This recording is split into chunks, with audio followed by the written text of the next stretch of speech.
everybody, and welcome back to another episode of Camp Confidence Radio. Welcome back. For some reason, that is now a jingle. Hi, welcome back, mga madam. Today is a very special episode. It is a bonus episode for all of you because it is International Women's Month, and we want to wrap things up with something that is substantial. Yes, it's a topic that we don't usually discuss here in Camp Confidence, but we really feel like we should be talking about this. It's important for us to talk about these kinds of topics. Exactly. And I think it's perfect na it's speak out, diba? We need to speak out. And I think it really ties in with our advocacies as well. You know, like we always talk about confidence, we always talk about self-development and improvement.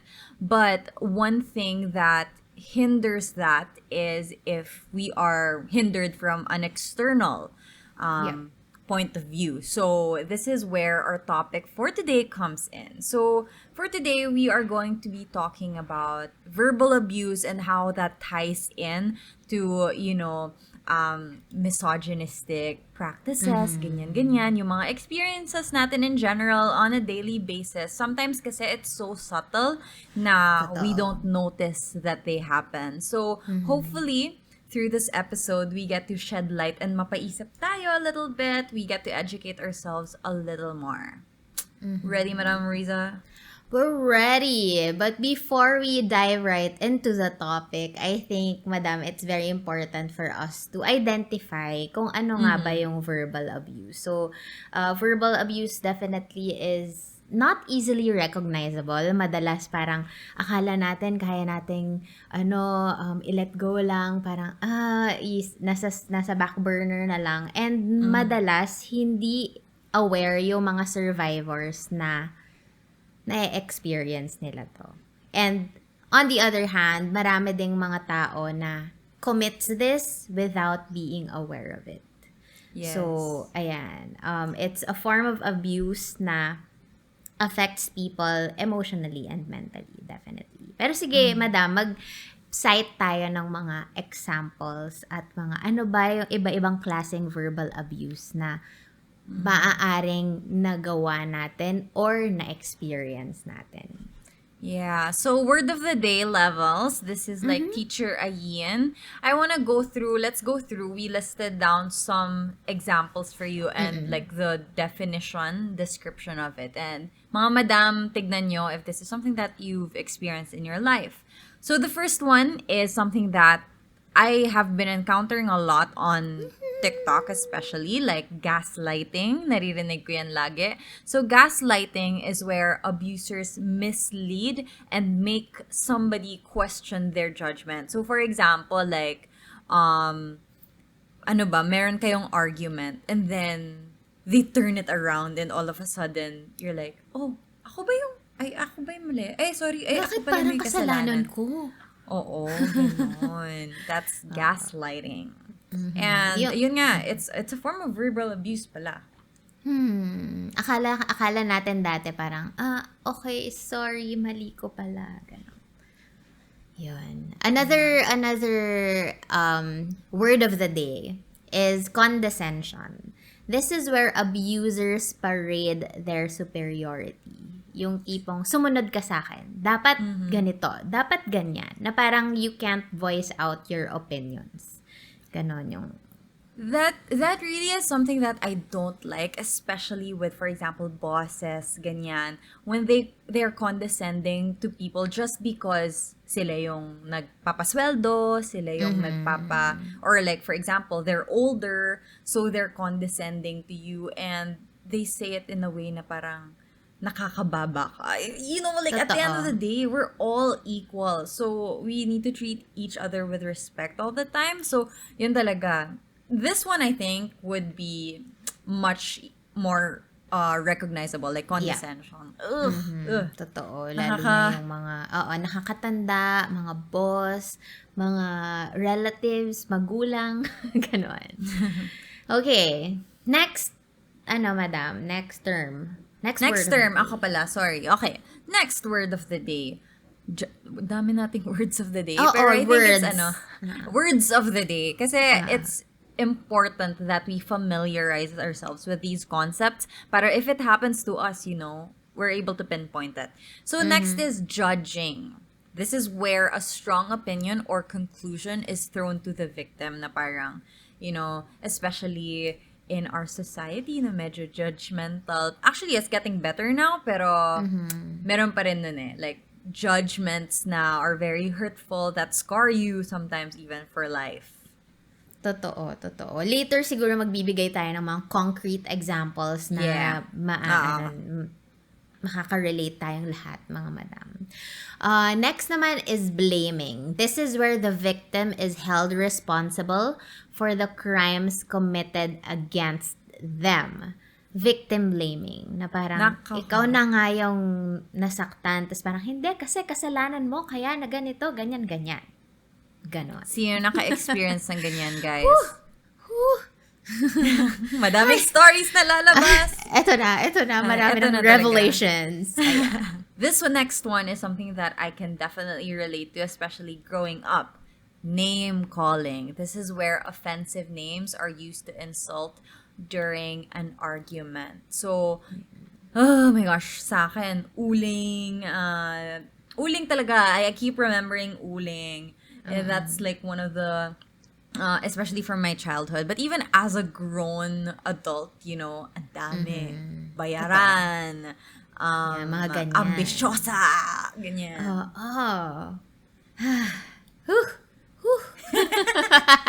Memories. Ayan. Last but not the least for our term or words of the day, threats.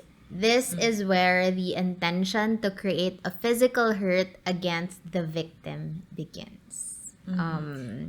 Kahit sabihin lang na, or susuntukin kita, or mga ganon, na kahit hindi naman niya ginawa, it's still something that's not to be, alam mo yun, tolerated. Yeah, or taken lightly. Na parang, I think with threats, that's the threshold, yung parang, that's how we usually identify verbal abuse kasi that's threatening na. Pero, yung mga others na minention natin kanina, yun pala are also forms of verbal abuse. So, that's good kasi I'm also learning. As we talk about this, I'm also learning about this, and I really want to thank Avon for sponsoring this video and helping us out and helping us speak out. Especially given the situation, a lot of us are not aware. There are a lot of us who are not aware. Ako personally, like, parang I'm a work in progress learning about these things, and especially like how I allow people to treat me. Na parang for me, I also need to learn to assert myself. Di ba, madam, problema natin yan? Totoo. Marami din akong mga situations na I felt na sana pala pinagtanggol ko yung sarili ko with that.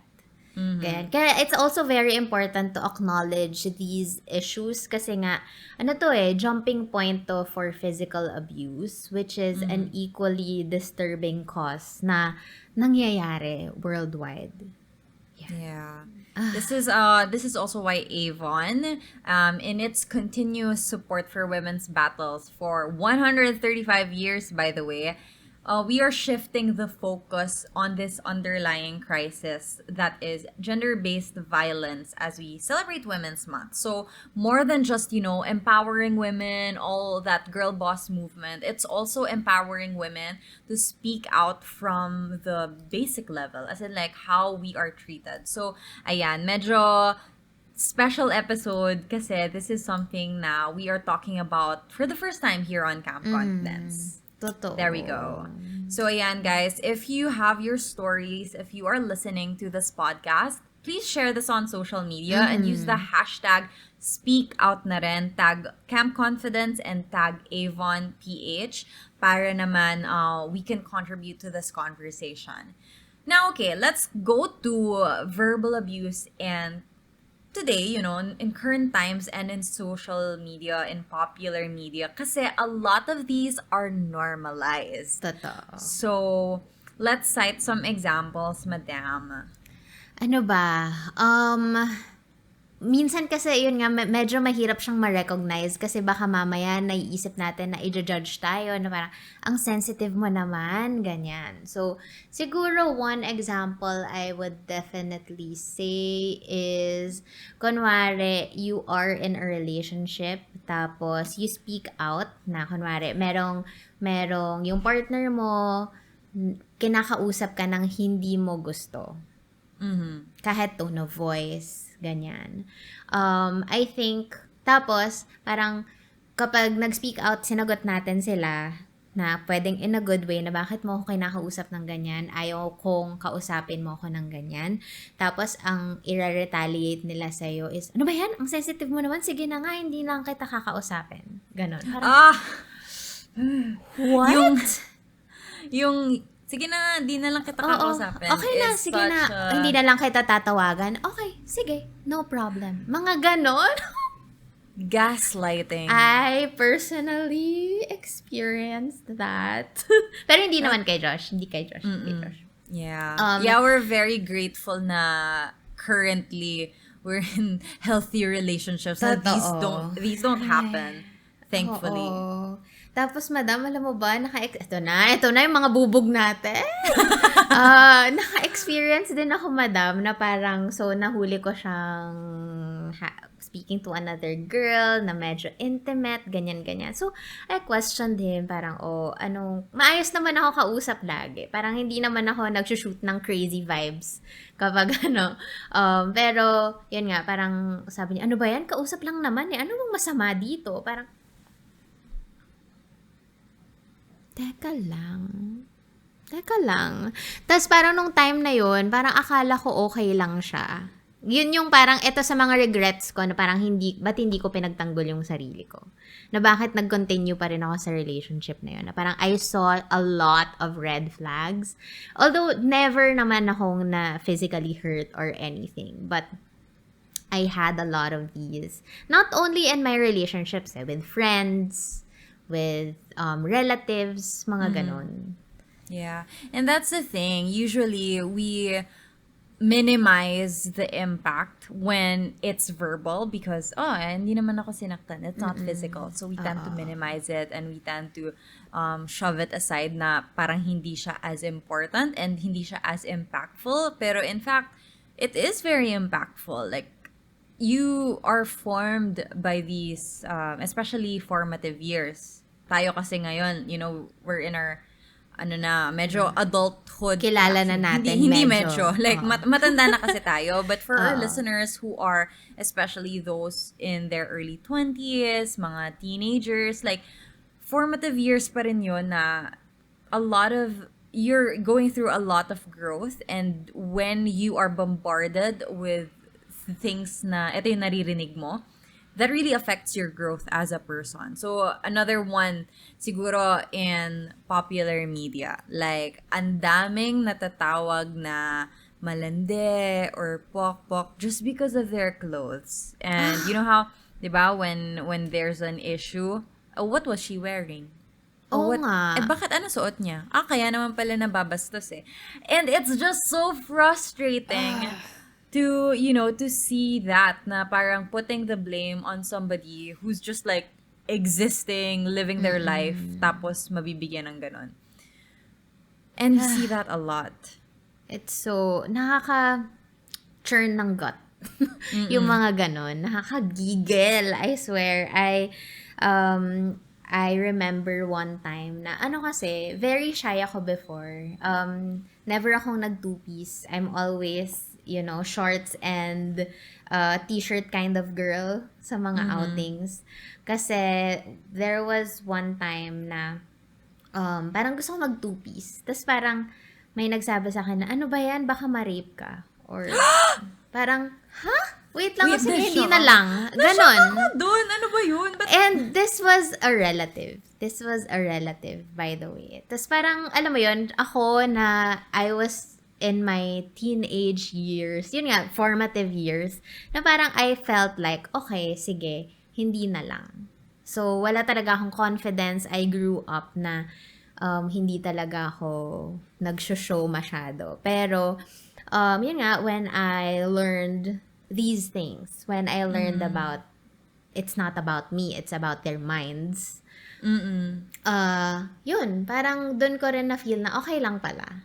Na when people started telling me na, ano bang pakiram ng iba sa'yo? Kung ano yung suot mo, go lang. So, yun nga, I think this is also very important, especially for our listeners, to, for us to reiterate na, yun nga, it's your body, it's your rules. Whatever you wanna do with it, whatever you wanna show or not show, it's your body, it's your rules. Nakaka-lurks. And, that's just like the beginning of it. That doesn't even include all the other stuff that comes after, behind closed doors. Because those things, yung mga ganon, casual nasasabi. And yet, there are worse forms of verbal abuse. But okay, let's talk about like how it's glorified in TV. Kasi sometimes, di ba yung ang dami sa mga teleserye natin dito sa Pilipinas, parang it's so parang it's like, wow, what a cool moment, di ba? Like, especially for yung mga characters na mahirap, tapos inaaway ng nanay ng love interest niya, yung boyfriend niya, ino-offeran siya ng 1 million pesos. Layuan mo yung anak ko. And it's glorified as like a sassy, gorgeous, alam mo yan, like parang it's a boss move to do that to somebody. But then again, it's a good reminder for us na, shucks, that is not normal behavior. Yeah. That is not good. That is verbal abuse. Totoo. Lalo yung mga, yung kunwari, nahirap yung character, tapos sasabihin na, bakit mo inaasawa yung anak ko? Ambisyosa ka. Mga ganon. Na parang, tuloy yung mga tao na i-instill sa mga utak nila na, wait lang, masama bang ang mag-ambisyon? Masama bang mag-dream? So, yeah. That's super interesting. Oo, na parang ambisyosa has been normalized as a bad word. Yeah. Na parang it has such a bad connotation, like to have ambition. Literally, that's the meaning of ambisyosa. Totoo. Ambitious. To have ambition. Like, bakit mali? Bakit siya mali? Ambition all you want, mga madam. Yes. Hayaan mo sila. Pero that also, parang na-realize ko rin doon na when you speak out against those things, you can reclaim your narrative. Like for me, as somebody na pinagsabihan paulit-ulit na ambisyosa ako for wanting to try Miss Universe, ambisyosa ako for wanting to be more, like, I want to reclaim that word. That is my word now because I am ambisyosa and that is not a bad thing. But I have to say, like, all those things that I heard, grabe talaga ang aking mental health journey na pinagdaanan just to get over it. Because it really did affect me. Like, I know it looks like confidence, ganyan, confidence, si Ayn, ganyan. But that's because I had to be strong. I had to show up. I had to do it. Pero at the end of the day, I was still really struggling. I had to, show up. Wala akong choice eh. Andun ako. Pero, yun. That's what it does to people. Totoo. Kasi, especially if, kunwari, tayo mistakenly nagawa natin yun sa iba. Kahit minsan pa-joke yan, kahit minsan parang pasaring lang ng konti, feeling natin hindi maa-affect yung tao. Pero at the end of the day, maaalala nila yun. Maaalala nila. Lalo na kapag bata pa, mga teenagers, etc., super impressionable. Mag-i-instill sa kanila yun. May i-instill sa kanila na, okay, baka hindi pala dapat ako mag-speak out kasi ganito, ganyan. Na mapapagalitan ako kapag nagdahilan ako. Yun. Alam mo yung isa pa, naalala ko lang, when parents say, sumasagot ka na? Parang, what? But you asked me a question! Like, what? Yun, that confused me. That really confused me. Like, especially when I would see it on TV, whenever I would read about it, like, parang, If you're Aba, teka asking a lang. question, di ba? Dapat may sagot. So, ayun. But, Totoo. I think, like, let's, again, go back to, we can communicate respectfully, but just being able to speak out, like, speaking out does not mean that we are being disrespectful.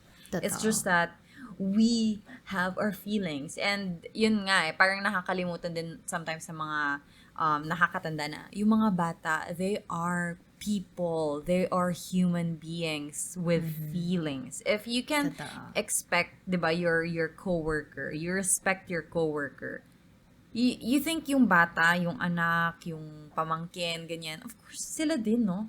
And in fact, they're much more impressionable.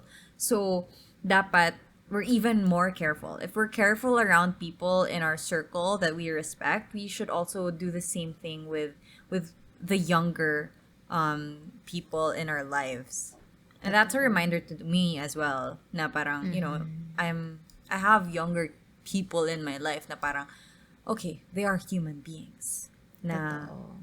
have feelings, na are very impressionable, and the things we say to them will probably stay with them for a while.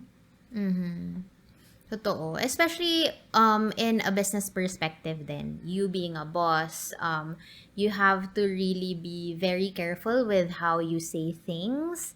Na you can't be tactless kasi ako yung boss ako yung masusunod. Parang, yun nga, again, at the end of the day, your people are human beings and they're not robots. So, you always have to open a conversation na bakit ganito yung nafe-feel nyo, why do you feel like hindi namin kayo pinapakinggan? Mga ganong conversation. I think it's also very important, especially for seasoned entrepreneurs, kasi feeling natin na ang dami-dami ko nang iniisip, sasabay pa kayo. No, it's very important to open a conversation with your employees kung bakit ganito yung nararamdaman nila. Kasi minsan hindi natin alam kung ano yung totoong nangyayari sa ground. 'Di ba? Sa ground zero. And it's also, I think, important to keep your employees in the loop din kung ano ba yung nangyayari sa management. Naalala ko, meron akong friend, may story siya na minura-mura daw siya during a meeting because she made a mistake. Tapos parang ako, and this friend is somebody who's like very empowered, very strong-willed. Tapos nagulat ako like, somebody can say that to you and get away with it? Na, even the strongest people can be affected by this. So, ayun. Ako sensitive ako sa mga mura. Parang kahit pa-joke yan. Parang, ewan ko, very talaga ako. Kasi never akong namura in my life. So, if Like other directly. people, yeah. So, sensitive ako sa ganun. So, dapat, so friends, call them out if it happens. Pero, speaking of calling people out, siguro share tayo ng tips on how we can really speak out or communicate to these people. Kasi yun nga, again, minsan yung mga perpetrators, they are also unaware that they are doing it. Yeah. So, ayun. So, I guess I can start with yung mga experiences ko with like jokes that are inappropriate.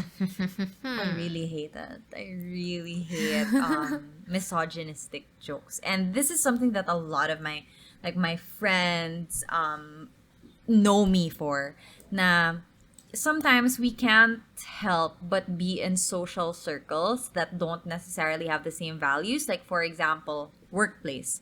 If you're in an environment na ibang generation, iba yung kinalakihan nila, they think it's okay, and then they make jokes. Okay, so let me give a concrete example. So a concrete example of this would be somebody dun sa isang work club, parang ganon. Anyway, they were joking about how akala nila yung babae na they were making kwento about nasa labas daw sila sa club, tapos yung meron daw babae na maganda nakatalikod. Tapos hinawakan daw nila yung likod, ganyan, tapos biglang humarap, tas lalaki daw. Tas tawanan sila, ganyan. And obviously, it was a joke. It was a joke against, like, transgender women. And for me, that's not just something that I let slip na parang wala lang. So, ang hirap nun though for me because I was outnumbered na parang a lot of them were laughing and I was just sitting there like, what the heck? Like, why? Why is this funny? And I couldn't understand it. But again, the importance of speaking out is we have opportunities to educate and also stop these behaviors when they're right in front of us. So, nung nangyari yun, I was like, as in, madam, alam mo naman ako palaban ako pagka ganyan eh. Tsaka So, hindi mo talaga natatago yung emosyon mo, yung hindi ko mukha mo. I Cannot. was like, yeah, no. I was like, the heck? So, sabi ko, in the first place, why did you even touch that person? Di mo naman pala kilala eh. Bakit mo ginanon? That's another thing was like, okay. And so what's so funny about, alam mo yun, like, what's so funny about that person being transgender? Like, okay, like, do they exist for your entertainment? Like, do they exist to be, like, an anecdote to your life para pag-usapan lang sa mga meetings? Like, and when I said that, and these are men who are a lot older than me. As in, like, matanda sila sa akin talaga. Some of them in their late 30s, some of them 50s, some of them 60s. And, of course, me, syempre, I'm still respectful. Pero, for me, I need to speak out. I had to ask them, like, what's so funny about that? And somebody even, like, said na parang, oh, ayan na naman si feminist Ayn, ganyan. Tapos parang ako, see, you're turning feminist into an insult. When in fact, I'm very, very proud to be feminist. And I'm very proud na I speak about these things. So, when I continue that conversation na pinaulit ko, tinuloy ko yung conversation when it could have stopped. I was really like pushing for it. Sabi ko like, so ano nakakatawa? Like, okay. So, anong mali dun sa nangyari na yun? Ganyan. And then, dumating na lang sa point na they were like, they had to sit down and in silence and really think about what they did and what they said. And ma-realize nila na these things should not be tolerated, especially in such professional environments. Even non-professional Oo nga pala, environments. work but meeting like, nga pala guys. to, no? Yeah. So this was like it's not a work environment. And, ano yun? Hindi siya work event, but it was a professional setting. Like, alam mo yung mga conference, ganyan, when people get together. I don't want to specify and give too much kasi they might be listening. Pero, it makes me so mad. Yes. Pero, you know what? What I loved is through the years, it started out, I was like one of the few women there. And then, nadagdagan kami na nagdagan. And usually, these are younger women who started joining. And medyo nawala yung culture na yun. Diba? Because a lot of us started speaking out. And ngayon, maybe hindi pa nagbago yung isip nila. Pero, they're not scared to say it. Yeah. At least, na sila, mindful na. Mindful and aware. Na Mali talaga yun. So, friends, #speak out. #speak out. Tsaka madam, yun nga, effective din talaga yung number 1, calling them out. Number 2 is letting them repeat kung ano yung joke. Ano nga ulit yun? Kahit actually sabihin mo lang na, ano nga ulit yun? Sorry, hindi ko na-gets. Bakit nakakatawa? Ganon. Yun. Gusto ko yun. Kasi that's an approach that would be good for example, di ka naman masyado palaban. Ako kasi palaban ako. Pero kung hindi ka masyado comfortable being that assertive, you can just be like, oh, ano yan ulit? Like, can you repeat that, please? Ano nga yun? Or like, pretend na hindi mo na-gets yung joke. What's so funny about that? Totoo. What's so funny? Tas minsan, when they have to repeat themselves, mapapaano sila, like, Oops. Oops, Oo. hindi pala nakakatawa yung sinabi ko. Eto pa pala tip, if someone comments about your weight, eto, ay, nako po, Diyos ko, Lord. Oh, kunwari, it's a reunion, family reunion. You will always have this tita na magko-comment about your weight. Na parang, oh, Ano sasabihin mo? lumulusog tayo o kaya, ang laki na ng braso mo, Rizza. O kaya, lumalaki ata tiyan mo Anong ginagawa mo? Naiwanan ka ba sa kitchen? Usually, ang mga sagot ko doon, parang, po, ang sarap kasi talaga kumain. Tapos, kunwari, may magko-comment about my braso. Ang laki ng braso mo Ang sasabihin ko sa kanila, sa akin, okay lang naman. I feel great about my braso.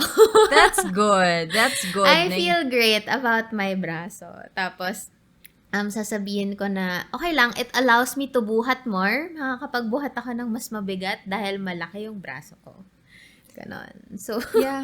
ewan It's ko. also- Before, sobrang nasasaktan ako sa mga ganon. Pero ngayon, I just think na, ewan ko, hindi lang siguro sila aware sa ginagawa nila. Baka feeling nila it's just a conversation starter. So, ewan, bakit ba ganon? Bakit ba ganon ang conversation starters natin? Sabi nga ng mom ko, if you wanna comment on things that the receiver cannot change in 5 seconds, don't even comment about it. Yeah. Totoo.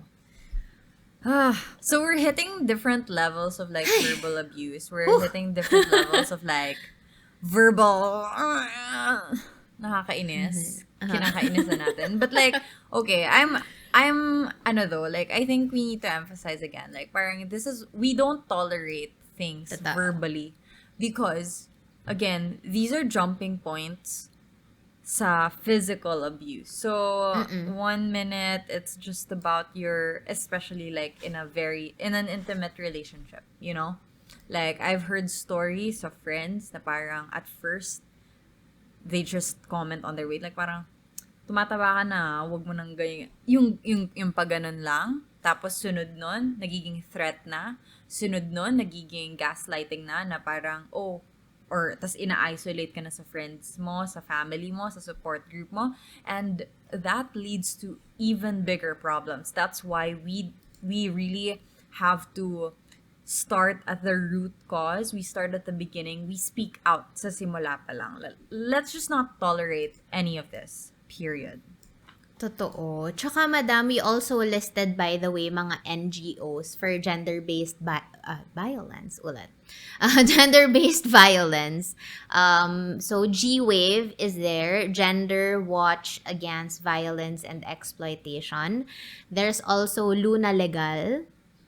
And there's also IMA, Ing Makababaying Aksyon, para din sa mga kababaihan ngayon na listeners natin, ang ating mga madamhood. If you need help with anything about gender-based violence, list these NGOs. Ayan. Yes. So with that being said, we also are calling out to our listeners to support Avon's cause through the #Speak Out Dialogues campaign, which raises funds and awareness on behalf of organizations to help survivors. Kasi, at the end of the day, we need tangible help.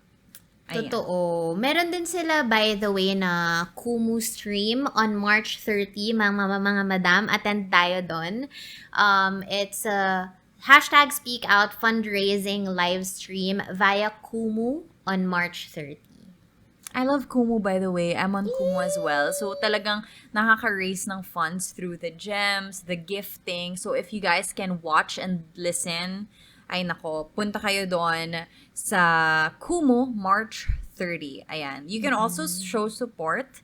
Other than that, you can also show support by availing fundraising items via the Avonshop.ph website. Ayan. Check out Avonshop.ph.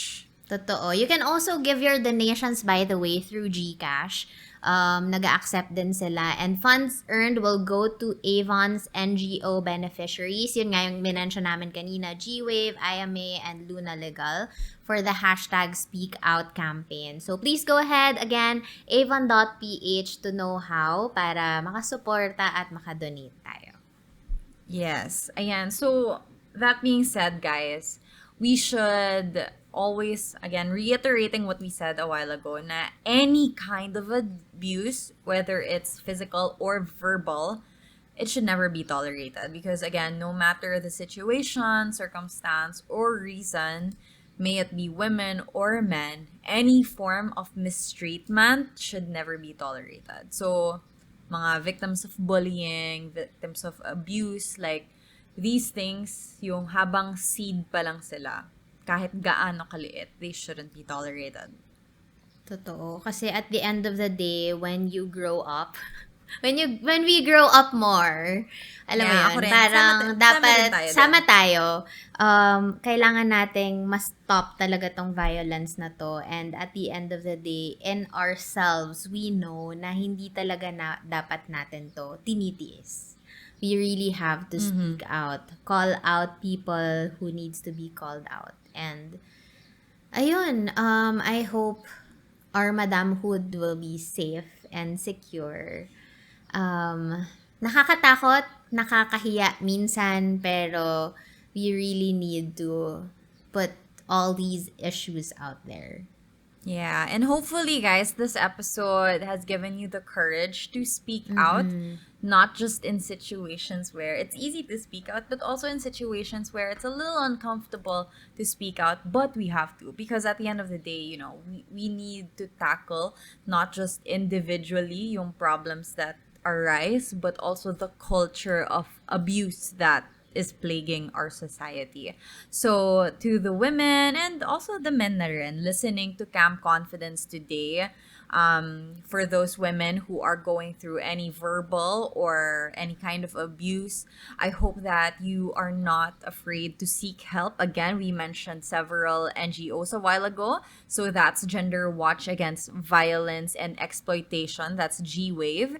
Luna Legal, and Ing Makababaying Aksyon or IMA. So you can reach out to those organizations and seek help. Again, you guys are not alone, so I hope that this episode helped you reevaluate the situations and the circumstances that you are put in, and hopefully you are encouraged to hashtag speak out. Laban tayo mga madam, we got this. We got this, mga madam! Okay, and then if you guys like this episode, hopefully, pwede nyo rin siyang i-share. You can share this episode either on Spotify or YouTube. Tag your friends, tag us, and Avon Philippines as well. Use the hashtag SpeakOut so that we can find more people and spread the message that we are talking about today. Again, Yes. speak out, guys. Speak out when it matters the most. Follow us on Instagram. We are at Camp Confidence Radio. Please go ahead and follow us on our community, Facebook community as well. That's facebook.com/groups/Camp Confidence. And we are also on TikTok. We are at Camp Confidence Radio. Please go ahead and do it, share all those jazz, and we will see you on the next one. Parade kami 5 stars. Parade Bye, 5 stars minimum. Bye-bye. Bye, guys. Stay confident. Stay confident.